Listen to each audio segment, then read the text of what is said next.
সন্দেশখালীতে একাধিক লুটপাটের ঘটনা ঘটেছে বললেন পঞ্চায়েত মন্ত্রী দিলীপ ঘোষ।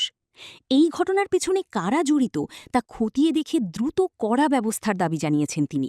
এলাকায় এই নিয়ে রাজনৈতিক চাঞ্চল্য তুঙ্গে।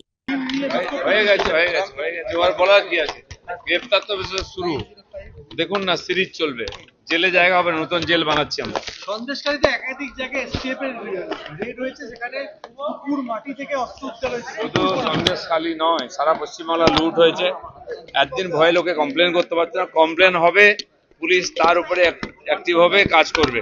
শুধু তাই নয়, আজ চিফ মিনিস্টার বলে দিয়েছেন মুর্শিদাবাদে বেলডাঙ্গাতে সেই সিএ পারিত হওয়ার পরে যেমন দাঙ্গা করা হয়েছিল, ট্রেন বাস জ্বালানো হয়েছিল, ট্রেন স্টেশন জ্বালানো হয়েছিল, তার যদি কমপ্লেন না থাকে নতুন করে ফাইল করা হবে, তাদেরকে অ্যারেস্ট করা হবে। দেশদ্রোহিতা, দেশের সম্পদ নষ্ট করলে কাউকে ছাড়া হবে।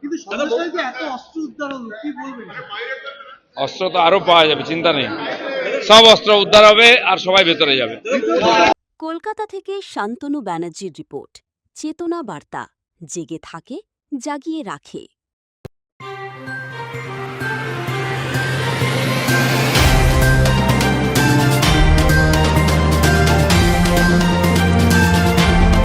চেতনা বার্তা, জেগে থাকে, জাগিয়ে রাখে।